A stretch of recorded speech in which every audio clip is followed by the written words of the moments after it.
So ito na yung plastic bag ng basyo mga kainags, ano? At meron pang isa rito.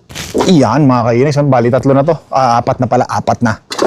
Isa, dalawa, tatlo, apat. So hindi ko alam kung magkano ang mapagbebentahan natin yan. Pero sigurado, meron tayong mapagbebentahan kasi may bote tayo ibebenta eh. Hula ko lang mga $30. Hula ko lang no, mga kainags, ano? At yung $30 na yun, ilalagay natin sa bangko para hanggang sa maipon pagdating ng August hanggang September mga kainags, ano, medyo malaki na yon at meron na tayong pocket money papunta sa state ng USA na pupuntahan ko. Winter, spring, summer, or fall. Tuloy ang buhay sa Canada. O diba? Kumbaga doon sa pamasahe, meron na eh. Meron na mga kainis, so meron na tayong naipon, ano. Naghihintay na lang tayo ng tamang panahon, pambayad sa pamasahe, back and forth, at hotel, Airbnb, meron na tayong budget dyan. Meron pa tayong ilang buwan. Ano bang buwan ngayon? Abril, May, June, July, August. Meron pa tayong 5 buwan para mag-ipon ng ating pocket money papunta sa state USA. Merienda, pagkain, pamasahe, Uber, Lyft, lahat-lahat na mga kainags, ano. Tara. So siguro by that time malaki-laki na yung ating maiipon. O di ba? Habang matagal pa ang panahon, umpisahan na nating mag-ipon. 'Di ba? Unti-unti hanggang sa lumaki. Uy, sayang 'to, nako. Bawat sentimo nito ay mahalaga mga kainags, ano?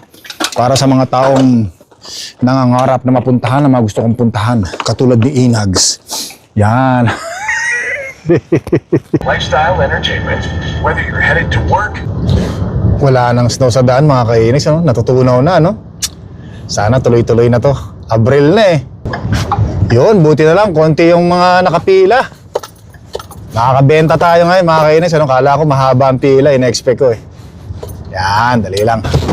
Tubanan natin, mga kainis. Ano? Hello, how are you today? I'm good, thank you. Yan, so ito muna. Alright. Kunin pa natin to. Mamaya natin ilagay, mga kainis. Ano? Pagka natapos na dyan, saka natin ibuhos. Para hindi, ano, kasi minsan bumabagsak doon sa, ano, sayang, hindi na nakakount, no? Baka hindi rin napapansin ng nagbibilang, kaya lagay mo natin. So wala na. Mabilis, lagay na natin to. Yan.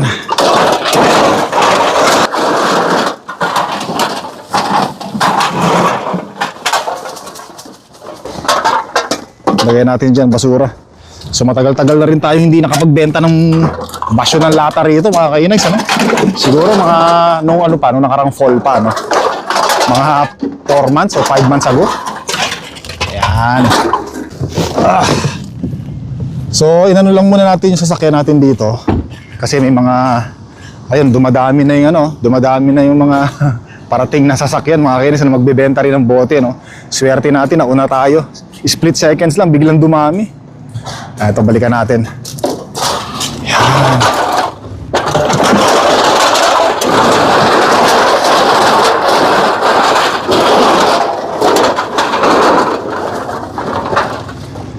Yan. Uy, meron pa, sayang eh. Sayang to, dalawa rin to. Buti tumunog. Meron pa. Dumami, no? Biglang siguro mga nasa 8 sasakyan kaagad yung nasa likuran natin. Pag siguro mo 1 minute lang ng pagdating natin, 8 sasakyan kaagad yung dumating. So ito mga kainis, ano, ito na lang yung natitira sa mga pinagbebentahan natin, nandito na lahat. Ayan, so may mga napapasama minsan na hindi na binibili. Kaya dito tinatapon, mga plastic bag dyan na rin tinatapon. Yan. Excited na ako, nangangati na yung kamay ko. Mahawakan yung pinagbentahan natin, mga kainis, ano, bihira. Ayan, ang dami niya, no? Ito, mahilig uminom ng ganda natin, yung bunsong prinsesita natin eh. Yan. Mga $30 mga kayo. $30. Okay na sa akin yan. Magkano rin yun? Ba? Yeah. O yan, so ito na lang. Konti na lang mga kayo, ano?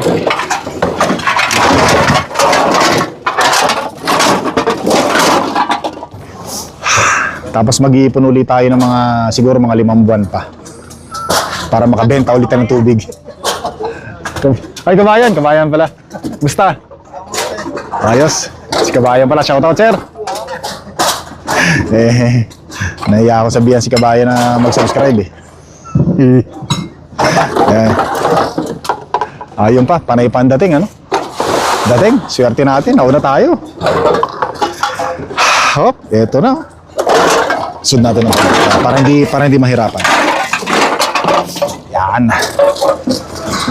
Buti na lang, magandang panahon. Hindi malamig mga kainis. Ano? Tuloy-tuloy na ang ganda ng panahon natin ngayon. O, bus na, no? Yes, please. Sumingi tayo resibo. Siyempre, tatanungin natin sa Google kung pwede natin i-claim yan sa tax. Nagbenta na. Tapos gusto pang gatasan, eh, no? Hindi, wala namang masama mga kainis. Wala namang masama, eh. Kung... $42? Yeah. Thank you very much. Yun, you too. Grabe yun. Kikalain nyo nga naman mga kainis, ano?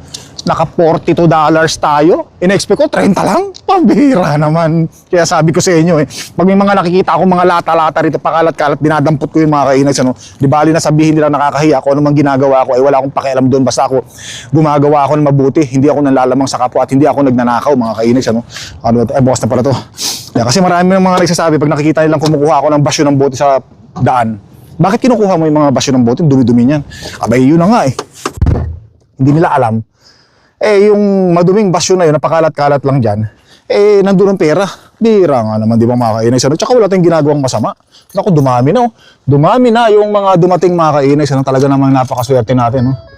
Oh, biglang dumami. Alis na tayo. Ay, salamat. Ayun, mga kainags, ano? Niyok. May sumabit yata.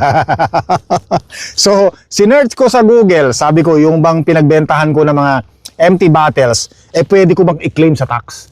Ang sabi, hindi daw. Pambira. Pero importante, nagtatanong tayo at nagiging aware na tayo sa mga i-claim natin sa tax, mga kainags, ano? Sabi nga nila, bawat resibo, bawat sentimo, bawat pagkakataon na pwede natin ipasok sa tax natin, ay gawin natin kasi pwede tayong makabawas, makamenos kung sakaling magbabayad tayo sa ating income tax return ay mababawasan yung babayaran natin, or kung hindi man tayo magbabayad syempre mas madadagdagan yung ating makukuha, di ba? So ang sabi kasi ng Googles, ang mga napagbentahan daw natin sa bote, empty bottles, ay ano raw yun, not taxable income, di ba? So hindi ka kakaltasan ng gobyerno or hindi kasi singilin ng gobyerno sa tax na yun. Kasi nga naman o nga, maganda yung gano'n, no? Kasi pag bumili ka ng, halimbawa, ng mga Coke, mga kainis, sa isang dosenang Coke, ang presyo niya, halimbawa, $3, halimbawa lang. Pero pag binayaran mo na siya, papasok na yung tax doon eh. Plus yung deposit ng bote ng basyo. Diba? So, sa halip na $3, it says $4.50. Parang mga ganun ng kakalabasan. No? Pwede kayo mag-comment mga kainis kung di ako nagkakamali. No? Ganun. So, siguro, mas maganda pag nagbibenta ka na lang ng mga basyo ng bote kasi walang tax, di ba? Kaya maganda yung pag may mga nakita tayong mga basyo ng bote sa kalsada o sa basurahan, pulutin natin, di ba? Hindi ka na nagbayad ng deposito ng hindi ka na nagbayad ng deposito ng basyo ng bote kasi hindi mo nga binili, napulot mo lang at hindi ka na rin bibili ng Coke. O di ba? Mas maganda ngayon na mumulot na lang. Kaya doon nga pala mga kainis, doon po sa mga hindi nakakaalam mo. Kaya dito pag summer, nako, madalas po, pag kayo ay nag-iipon ng mga basyo ng bote, nilalagay nyo sa inyong backyard. At yan po ay may mga magnanakaw po na dumadaan sa mga backyard sa alley. Pag yan po ay naispatan ng mga magnanakaw na yun, nako po, ay papasok po sa bahay nyo yan. Kukunin yung mga basyo ng bote na pinaghirapan ninyong ipunin ng ilang linggo, ilang buwan. Nako, ay pagtingin nyo na sana yung basyo ng bote ko, wala na, ninakaw na. So maraming ganyang senaryo rito. Kung doon po sa mga hindi nakakaalam, way back in 2017, doon po yung kapitbahay ko po habang ginagawa ko po yung roof, yung shingles ng aking garahe. Abay, may pumasok sa kapitbahay ko. Tapos ninakaw yung basyo ng bote. Kitang-kita ko, nakabisikleta, puti. Tapos sumigaw yung kapitbahay ko kaharap ng bahay nung ninakawan. Bumaba ako, tapos sinigawan ko rin. Sinigawan ko yun, mga kainis. Pero hindi pa ako nag-vlog nung time na yun, 2017. Huy, lumingon. Nakakap ng Toronto Blue Jays, Tapos sinumbong ko doon sa kapitbahay ko. Sabi ko, ninakawan yung hinabol namin yung mga kainis, Anak ng tipaklong, kala ko babanggayin nung may-ari nung yung nakabisikletang magnanakaw. Inabutan namin kasi dito yung mga magnanakaw Pagkakuha ng bote, diretso kagad sa bentahan ng ng mga bote. Di ba sa Pilipinas, pag nagnakaw muna yan papalamig muna yan, di ba? tatago muna nila yung mga ninakaw nila, di ba? Sa kanila bibenta yan pagka yung talagang malamig na, papalipas muna ng oras yan. Dito, hindi. Nung sinumbong ko kagad doon sa kapitbahay ko, sabi niya, tara, alam ko kung saan pupunta yan. Diretso kagad sa Home Depot yan. Ay, sa Battle Depot kagad yan. Ganun kaagad, ano? So sabi niya, kasi yung mga magnanakaw dito, pag nakaw ng mga yan, diretso kagad yan, bibenta kagad nila. Kasi alam ng mga magnanakaw na yan, hindi na sila hahabulin, hindi na sila pag-aaksaya ng panahon. Kasi nga yung mga magnanakaw dito, parang sila pa yung kinakampihan ng gobyerno ng Canada. Kaya pala ganun. Kaya sabi niya, tara, puntahan natin doon sa ano, sa Home Depot. Ayun nga, inabutan nga namin sa daan, no? Bit, nakabisikleta, bit yung ninakaw niyang ano, mga bote. Ang bihira, hinabol namin yun. Nung hinabol namin, binitawan niya yung mga ninakaw niyang bote nung magnanakaw. Tumakbo talaga, takbo talaga siya, takot siya, oh. Pinagsisigawan siya nung, kala ko babanggay nung sa anong kapitbahay natin, no? So anyway, dito mga kainis, ano kaya kayo, pag may mga bote, basyong bote kayo, itago nyo maigi. Mahirap yung kayo nagtanim, kayo nag-ipon, kayo naghirap, iba makikinabang, yan.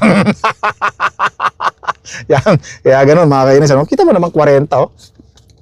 Magkano sa Pilipinas to? Ay, 42 pala, 42. $42 times 41. Ang palitan ngayon, 41 pesos. Ang palitan ngayon sa Canadian dollars. Magkano yung mga kainags? O, di ba? Ang laking pera. Halos 2,000. O, di ba? Saan mo hahanapin yan? Eh, sa Pilipinas, ang daming basyo ng bote, pakalat-kalat. Mabibenta mo ba? Hindi, di ba? Nagtataka nga ako, no? Parang gusto kong lahat sabihin na yung mga basyo ng bote dyan sa Pilipinas, parang gusto ko ilagay, isasaka ko lahat, tapos padala ko dito sa Canada, no? Pwede naman siguro yun, no? Palagay mo gano'n, sa kada box, bili ka ng box na gano'n kadami. Diba? Yung cargo box, lagay mo lahat ng mga basyong bote, pitpitin mo ng pitpitin, para mas maraming kumasya doon sa mga malaking mga box, sa mga empty cans, diba? Empty bottles, diba? Mga plastic bottles. So sa Pilipinas, ang dami ganyan, pakalat-kalat, diba? Nanghihinaya nga ako, sabi ko, pwede lang padala sa Pilipinas, sa Canada to, dadaling ko na, no? Kasi dito, pera yun, mga kainis, no? Bira nga naman, no? Pagod ako. Gutom ako, mga kainis, kain muna ako. Parang napagod ako sa pagsasalita. Lakas nung agos nung ng tubig dito. Dito galing, doon galing mga kainis. Parang ilog na, ayan, no? Yan, ako, spring na talaga, no? Natutunaw na yung mga snow, oh. Ayan, no? Dito mga kainis, oh. Dito babagsak, oh. Pabagsak doon sa kanal. Yan, alas ka saya.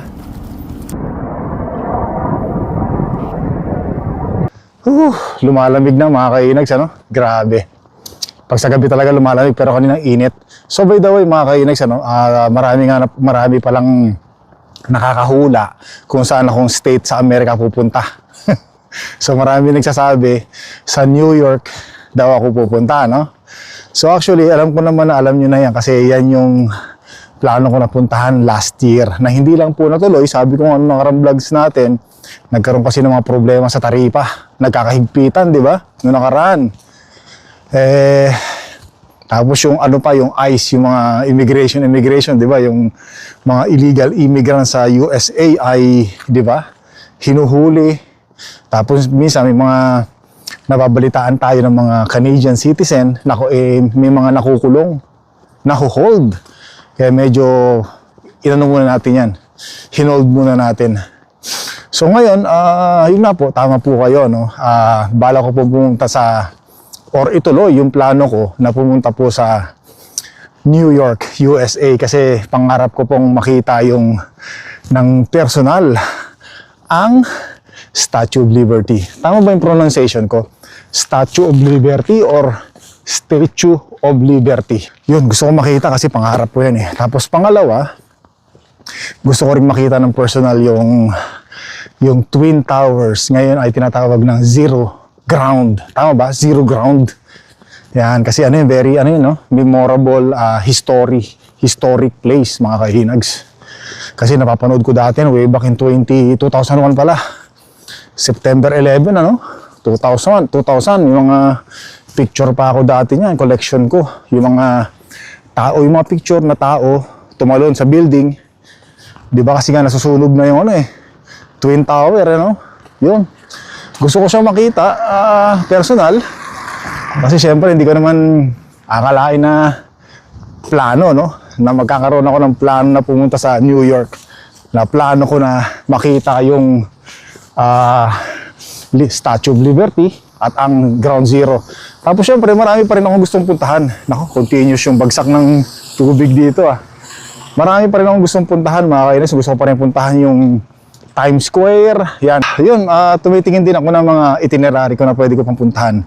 Mga ano lang naman ako doon, mga ilang araw lang mga kainags. Ano. Sa akin kasi kahit na makita ko lang yung Statue of Liberty at saka yung Ground Zero pala, hindi Zero Ground. Anyway, pareho lang. Okay na sa akin yun, masaya na ako. Actually, yung Statue of Liberty talaga yung aking dapat na makita in person. Tapos yun na nga, syempre, pangalawa, yung Ground Zero. Tapos kahit na hindi ko na makita yung ibang mga tourist spots sa New York, okay na sa akin yun, masaya na sa akin yun. Kasi gusto ko lang yung relax na lang, ano yung makatapak sa New York. Masabi ko lang na, uy, I'm here in New York, hindi na siya pangarap. Natutupad na, nakakatapak na ako sa New York, di ba? At saka yung idol ko na si Mike Tyson, di ba? Doon nakatira yun sa New York, USA, America. Yan. Ang ganda ng ulap natin doon mga kainis, kung napapansin nyo, no? Beautiful. Naghahanap kasi ako ng Airbnb mga kainis, ano? Saan ba ako pwedeng maghanap na malapit doon sa yung Statue of Liberty mga kainis, ano?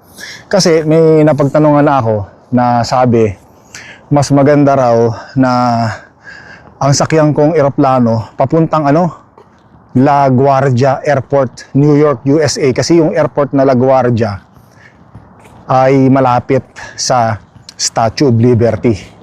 Kasi nasa isip ko nung nakaraan, doon sa saan ba yun? Manhattan Airport ba yun? Yung malapit sa may GF, basta ganun, yun ang una kong target. Mabuti na lang, nagtanong-tanong ako doon sa nakapunta na sa New York, sabi niya, punta ka sa ang kunin mong airport na mas malapit sa Statue of Liberty. Yung La Guardia Airport, doon yun, mas malapit. Yun, sabi ko, okay, buti nagtanong ako. So yun ngayon, at naghahanap naman ako ngayon ng Airbnb na malapit doon sa may La Guardia Airport na kumbaga gitna siya ng yung Airbnb na kwarto na gusto kong okupahan, yung malapit siya doon sa gitna siya ng Statue of Liberty at ng La Guardia Airport. Di ba mga kainis, para mas malapit. So tumingin-tingin na rin ako sa mga Airbnb. Meron ako nakita. May nakita ako $350 US, no? Which is approximately 500 Canadian dollars para sa ilang araw na pag-i-stay natin doon. Okay na mga kainis, ano? Di ba? O meron, tapos sabihin natin 600 plus yung back and forth na eroplano natin plus 500 Canadian dollar. O parang wala pang 1,200 yung eroplano at yung Airbnb na titirhan natin kumpara kung magho-hotel tayo mga kainis, ano? Ang hotel sa New York ay napakamahal, grabe, sobrang mahal. Pinakamura yata ako nakita 1,700 Canadian dollars mga kainis, ano? Nako, ang ganda ng mga lipad ng beautiful. Wow, ganda. Ganda ng formation. Nag-migrate na uli rito, no? Balik sila ng Canada. So yun mga kainis, no? May mga 3,000 for ilang araw lang yun, 3,000. Grabe. Huwag nga tayo rito at baka madulas tayo rito kasi may mga icy po. Yan, dito tayo, naglalakad tayo. Medyo madilim na mga kainis, ano? Yun, grabe. Sabi ko, 2,000. Yung iba nga, 3,000, no? Ilang araw lang. Pero meron ako nakita, 1,700. Sabi ko, maghanap na lang muna ako sa Airbnb. Kasi nga, sabi ko sa inyo hindi naman yung hotel ang ating priority. Ang importante lang sa atin ay meron lang tayo matulugan, malinis, at saka yung matutuluyan, mga kainags, ano? Basta sarili, yung private natin, yung personal lang natin, yung private room. Tayo lang yung nag-iisa sa room, okay na sa akin yun, mga kainags, ano? Diba? Hindi naman tayo, sabi ko nga sa nakaramblog natin, hindi naman tayo tatambay ng matagal sa hotel or sa kwarto natin. Mas marami oras natin sa labas. Uwi na lang tayo ng bahay pag pagod na tayo, papahinga, matutulog, tapos pagkagising natin ng umaga, alis uli tayo, di ba? Alis uli tayo. Pasyal uli, di ba? Yun yung ko, mga kainis. So, hindi pa ako nakakuha ng ticket ng eroplano at hindi pa rin ako pagpa-reserve ng ang Airbnb. Kumbaga I wanna make sure na talagang yung tama yung mga location ng mga hotel na kukunin ko. At saka yung araw. Tsaka medyo tinatansya-tansya ko pa mga kainis. Kasi nga, medyo nag-aalangan din. Kasi nga, di ba merong gera ngayon sa Iran, tsaka US, di ba? Hindi pa natin alam kung anong pang mangyayari. Hindi pa tapos yung gera, kaya medyo tinatansya-tansya ko muna. Pero yung plano ko, sigurado na talaga mga kainis. Sure na. Kumbaga ako ngayon medyo matagal pa naman tinatansya ko lang, gawa nga ng sabi ko nga di ba? Baka dahil sa gera, merong aberya na mangyari. Tapos, halimbawa, bumili na ako ng ticket ng aeroplano, nagpa-reserve na ako ng Airbnb. Medyo mahirapan ako. Yung Airbnb, sabi nila, meron namang cancellation daw Anytime pwede may cancel at babalik sa'yo yung pera mo. Pero syempre, pag sa airport, yung sa aeroplano kasi medyo mabusisi, mga kainags, matrabaho pagka kinancel mo So parang hirap na sigurong cancel, no? So yun, kaya medyo tinatansya ko muna. Siguro bibili na ako ng ticket mga August pa naman tayo pupunta ng August. Siguro bibili na ako ng mga ticket mga June, mga ganyan.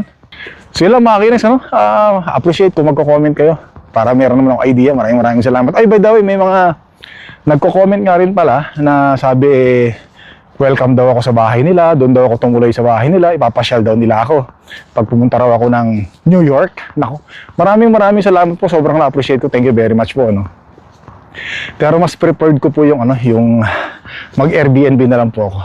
Maraming salamat, sobrang na-appreciate ko. Tsaka medyo iniingatan ko rin po yung sarili ko kasi baka pag nakita nyo ako, baka hindi kayo makapagpigil sa akin. Kurot-kurotin nyo yung pisngi ko. Inaalala ko po kasi yung pisngi ko butas-butas na po yan baka pag kinurot-kurot nyo madagdagan yung butas.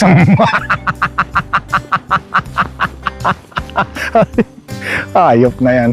Hayop ko talaga inag so yun po maraming salamat, thank you very much. Hanggang dito na lang po yung vlog ko. Don't forget to subscribe, click the like button po, leave your message at maraming salamat po. Hanggang sa muli.